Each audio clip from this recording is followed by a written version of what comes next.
इस्लाम की तरफ माइल कीजिए। जी, How we can develop our concentration in memory? जी।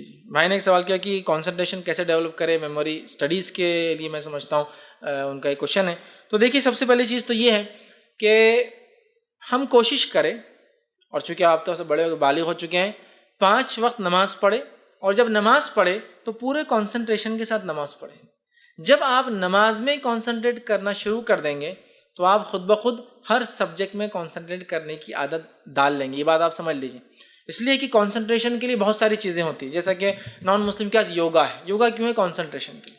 बहुत सारे नए मेथड्स क्या है कि सर्कल सर्कल सर्कल्स, कहीं सर्कल होते हैं उसमें बीच में एक छोटा सर्कल होता है, बोलते इसको सिर्फ देखते रहो। जब तुम इसको 1 मिनट तक कंटिन्यूसली देख पाओ, इसका मतलब समझो कि आपका कंसंट्रेशन डेवलप हो गया है ना। तो नमाज क्या है? नमाज में आपको आंखें खुली रखना और एक ही जगह पे देखना है और इमाम की बातों को सुनना है ना। यही तो कर रहे हैं ना आप नमाज के अंदर। तो आप अगर नमाज पढ़ते हैं दिल से और उसमें कंसंट्रेशन आप लगाते हैं, खुद ब खुद आप डेवलप करेंगे एक टेक्निक जो ना आपको सिर्फ नमाज में मदद करेंगी, बल्कि नमाज के बाद आपके स्टडीज़ में भी वो कंसंट्रेशन लेवल आपका बाकी रहेगा। आप देख लीजिए इस चीज़ को। आप जब उसमें कॉन्सेंट्रेट करने के आदी हो जाएंगे, खुद ब खुद आप सारी चीज़ों को समझने लगेंगे अंदर की। और ये बहुत अहम चीज़ है, ये बहुत अहम चीज़ है। हम लोग क्या करते हैं, बहुत सारी टेक्निक्स डेवलप करते हैं, वो नहीं होता है। तो ये एक चीज़ है कॉन्सेंट्रेशन। दूसरा, मेमोरी के लिए मैं ये कहूँगा कि मेमोरी जो होती है इंसानों को अल्लाह सुब्हान तआला ने सबको बराबर दी, और हम ब्रेन का 5 to 9% के करीब हिस्सा इस्तेमाल करते हैं। इससे ज़्यादा कोई भी नहीं कर पाता।